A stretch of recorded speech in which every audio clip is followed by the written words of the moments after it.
মাছের রেসিপি খেতে খেতে বোর হয়ে গেছেন, সব মাছের রেসিপি একঘেয়ে লাগছে, তাহলে আজকে এই হালকা পাতলা রেসিপিটা বানিয়ে ফেলুন। কাতলা মাছ দিয়ে বানিয়েছি আর বিশেষ এই মশলাটা দিয়েই করেছি। একেবারে হালকা পাতলা রান্না, গরমের পক্ষে একেবারেই উপযুক্ত। আপনারা শেষ পর্যন্ত ভিডিওটা দেখুন, আপনাদের খুব ভালো লাগবে।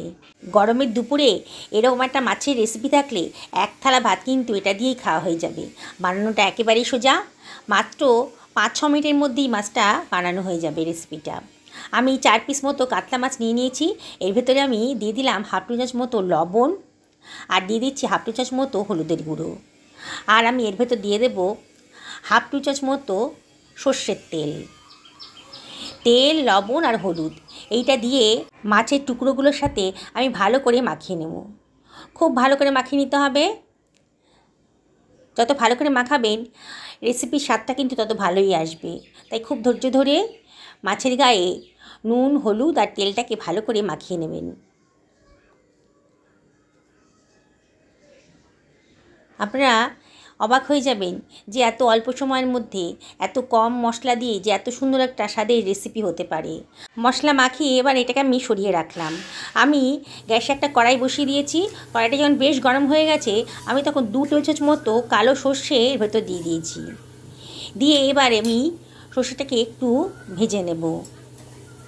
অনবরত কিন্তু নাড়তে হবে। আমি মিডিয়াম টু হাইতে রেখেছি আর অনবরত নাড়ছি। দেখুন আস্তে আস্তে কিন্তু সর্ষের কালারটা একটু চেঞ্জ হয়ে যাচ্ছে আর চটপট করে উঠেছে, মানে ফুটে উঠেছে সর্ষেগুলো।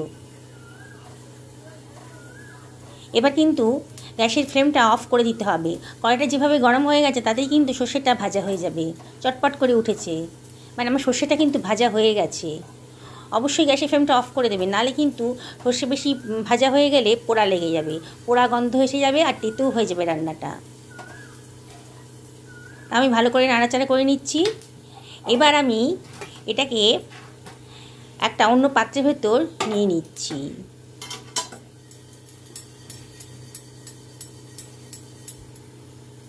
একটা মিক্সার গ্রাইন্ডারের মধ্যে নিয়ে নিয়েছি ঠান্ডা করে। নিয়ে এটাকে আমি এবার গ্রাইন্ড করে নিচ্ছি। এর ভিতরে দিয়ে দিলাম সামান্য একটু লবণ, তাহলে সর্ষের তেতো ভাবটা আর আসবে না। এবার এটাকে আমি গ্রাইন্ড করে নিয়েছি। দেখুন কত সুন্দর একটা মিহি পাউডার তৈরি হয়ে গেছে।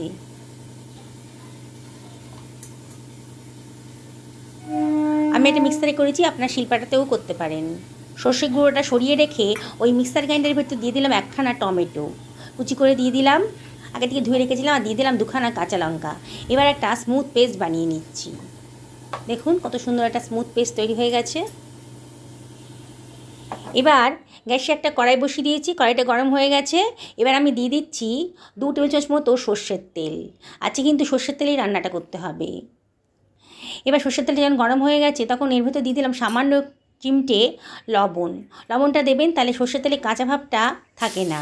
অনেক সময় তেল গরম হয়ে গেলেও কিন্তু সর্ষের তেলে একটা কাঁচা গন্ধ থাকে, ভালো লাগে না তখন, তাই লবণটা দিয়ে দেবেন। এবার ম্যারিনেট করা মাছটাকে আমি দিয়ে দিলাম। দিয়ে এবার একটু ওলট পালট করে ভাজা ভাজা মতো করে নেব। খুব বেশি ভাজবো না কড়া করে। আর এই রান্নাটা যখন করবেন তখন চেষ্টা করবেন একটু তাজা মাছ নেওয়ার জন্যে, মাছটা যেন খুব বেশি পুরনো না হয় আর কি। আমি এটা কাতলা মাছ দিয়ে করেছি, আপনারা যে কোনো মাছেই করতে পারেন। এবার ওলট পালট করে আমি একটু ভেজে নিচ্ছি। দেখুন মাছের গায়ে একটা অন্য কালার চলে এসছে। মাছটা কিন্তু খুব কড়া করে ভাজা হয়নি, কিন্তু মোটামুটি ভাজা হয়ে গেছে। ওলট পালট করে ভালো করে ভেজে নিতে হবে। দেখুন বন্ধুরা, মাছটা কিন্তু আমার বেশ সুন্দর করে ভাজা হয়ে গেছে, খুব বেশি ভাজা হয়নি। এবার মাছটাকে আমি অন্য একটা পাত্রের ভেতর তুলে রাখছি। রান্নাটা একেবারেই সোজা আর একেবারে কম মশলা দিয়ে তৈরি হবে রান্নাটা আজকে। এবার ওই তেলের ভেতরই আমি দিয়ে দেব হাফ টেবিল চামচ মতো কালো জিরে, আর দিয়ে দিচ্ছি চিড়ে রাখা 2খানা কাঁচা লঙ্কা। অবশ্যই কাঁচা লঙ্কাটা চিড়ে দেবেন, নাহলে কিন্তু গরম তেলে দিলে ফাটবে। কাঁচা লঙ্কা আর কালো জিরের একটা সুঘ্রাণ গন্ধ কিন্তু বেরোতে আরম্ভ করেছে। ঠিক সেই সময় দিয়ে দেবেন টমেটোর পেস্টটা। আমি এখানে টমেটোর পেস্টটা দিয়ে দিয়েছি। গ্রাইন্ডারটা ধুয়ে একটু জলও দিয়ে দিয়েছি। অনেকে কিন্তু এই কাসুন পোড়া ঝোলটা টমেটো ছাড়াই রান্না করেন, এবার আমি একটু টমেটো দিয়ে দিচ্ছি, তার জন্য দেখবেন দারুণ সুন্দর একটা অন্যরকম টেস্ট আসছে, খুবই সুস্বাদু হয়েছে। আসলে এই ঝোলটার নাম কাশন পোড়া হয়েছে কারণ এই সর্ষেটাকে আমি পুড়িয়ে দিয়েছি বলে। এর ভেতরে দিয়ে দিলাম হাফ টেবিল চামচ মতো হলুদের গুঁড়ো। বলেছি না খুব কম মশলা দিয়ে রান্না হবে আজকে। সব কিছু ভালো করে মিশিয়ে নিচ্ছি, নেড়ে নেড়ে ভালো করে মশলাটাকে কষিয়ে নেব। এবার দিয়ে দিলাম হাফ টেবিল চামচেরও কম লবণ, কারণ আমি সর্ষে বাটার সময় একটু লবণ দিয়েছিলাম, আর মাছেও ম্যারিনেট করার সময় লবণ আছে, তাই লবণটা একটু বুঝে শুনে দিতে হবে। দেখুন মশলাটা কিন্তু বেশ কষানো হয়ে গেছে, মশলার গা থেকে তেলও বেরোতে শুরু করে দিয়েছে, সুন্দর একটা কালার এসে গেছে মশলা ভাজার। এইবারে আমি ভেজে রাখা মাছগুলোর ভেতর দিয়ে দিচ্ছি, দিয়ে সব কিছু ভালো করে মিশিয়ে নেব। হালকা হাতে ভালো করে মিশিয়ে নিতে হবে, যাতে দেখতে হবে মাছগুলো যাতে ভেঙে না যায়। মিনিট খানেক এইভাবে একটুখানি মাছের সাথে মশলাগুলোকে ভালো করে কষিয়ে নেব।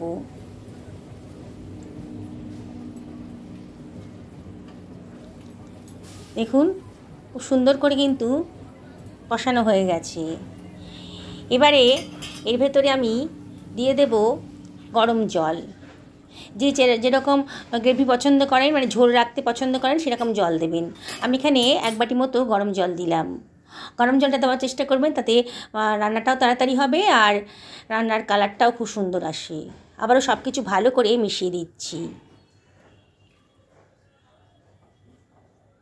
আজ কিন্তু আদা বাটা, জিরে, ধনে কোনো কিছুই আমি ব্যবহার করিনি, লঙ্কার গুঁড়ো কিছুই ব্যবহার করিনি। এবার সর্ষেটা যে পুড়িয়ে ভেজে রেখেছিলাম সেটা দিয়ে দিচ্ছি। আপনারা ইচ্ছে করলে একটু বেশিও দিতে পারেন, কমও দিতে পারেন। আমি যতটা করেছিলাম 4 টেবিল চামচ মতো হয়েছিল, আমি পুরোটাই দিয়ে দিচ্ছি। ঝোলটা একটু ঘন হবে বলে পুরোটাই দিয়ে দিলাম। এই কাশন পোড়া নাম হয়েছে সর্ষেটাকে পুড়িয়ে রান্না করা হয় বলে। পোড়ানো তো ঠিক হয় না, একটু ভেজে নিয়ে রান্না করা হয় বলে পূর্ববঙ্গে এই সর্ষেকে কাশন বলা হয়, যেখান থেকে নাম হয়েছে কাসন্দি। দেখুন ঝোলের কালারটা কত সুন্দর এসেছে, কত কম মশলা দিয়ে কিন্তু রান্নাটা হয়ে গেল। একটু টেস্ট করে দেখতে হবে এবার সমস্ত লবণ টবণগুলো ঠিক আছে কি না। লবণটা একটু কম লাগছিল বলে আবার একটু লবণও দিয়ে দিলাম। আজকে রান্নাটাতে পুরো কাঁচা লঙ্কা দিয়ে হয়েছে, আর 2খানা কাঁচা লঙ্কাও এর ভেতর দিয়ে দিলাম। খুবই টেস্টি আর খুবই হেলদি একটা রান্না আজকে হয়ে গেল। কাতলা মাছের অনেক রেসিপি তো খেয়েছেন, যদি এরম কোনো রেসিপি খেয়ে থাকেন তাহলে অবশ্যই আমাকে কমেন্ট করে জানাবেন। গরমের দিনে অত কষা না খেয়ে একবার গরম ভাতের সাথে এরম ঝোল বানিয়ে দেখুন, খুবই সুস্বাদু, দারুণ সুন্দর টেস্ট লাগবে। বললাম না 1 থালা ভাত কিন্তু এটা দিয়েই খাওয়া হয়ে যাবে। ধনেপাতা ছড়িয়ে দিলাম খানিকটা, আগে দিয়ে কেটে ধুয়ে রেখেছিলাম ধনেপাতাটা। এবার মিনিট খানেক একটু লো ফ্লেমে ফুটিয়ে নেব।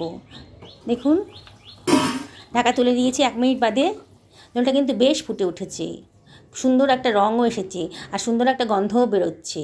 আমি আপনাদেরকে রিকোয়েস্ট করব একদিন অবশ্যই বাড়িতে এরমটা বানান। দেখুন গ্যাসের ফ্লেমটা অফ করে দিয়েছি, এবার আমি সার্ভ করে দিচ্ছি। বন্ধুরা রেসিপিটা যদি ভালো লাগে তাহলে একটা লাইক করবেন, কমেন্ট করবেন আর সবার সঙ্গে শেয়ার করবেন। নতুন বন্ধুদের আমি রিকোয়েস্ট করব আমার চ্যানেলটা সাবস্ক্রাইব করার জন্যে, আর যারা ফেসবুক থেকে দেখছেন তাদেরকে রিকোয়েস্ট করব আমার পেজটা ফলো করার জন্যে। পুরনো বন্ধুদেরকে অনেক ধন্যবাদ, তাদের সাপোর্টেই কিন্তু আজকে এখানে আসতে পেরেছি। তাই আবার আমি আপনাদেরকে একটা রিকোয়েস্ট করব, রেসিপিটা দেখে যদি ভালো লাগে তাহলে লাইক করবেন আর অবশ্যই কমেন্ট করে জানাবেন যে আপনাদের কেমন লাগলো। আপনারা এরম ধরনের রেসিপি কি আগে কোনো দিন খেয়েছেন? অবশ্যই কমেন্ট করে জানাবেন। দেখুন কত সুন্দর দেখতে লাগছে, হালকা পাতলা একেবারে মশলা ছাড়া রান্না হয়েছে আজকে গরম ভাতের সাথে। আহা, এবার আমি খেতে বসে যাচ্ছি। আজ কিন্তু আমার লাঞ্চে এটাই রয়েছে, গরম ভাতের সাথে এই কাশন পোড়া ঝোল। বন্ধুরা সকলে ভালো থাকুন, আর আবারও রিকোয়েস্ট করব যে একদিন এভাবে বানান। দেখুন মাছটা কত সুসিদ্ধ হয়ে গেছে, একেবারে সুসিদ্ধ হয়ে গেছে মাছটা। সকলে ভালো থাকুন এই কামনা করেই ভিডিওটা এখানে শেষ করলাম। নমস্কার।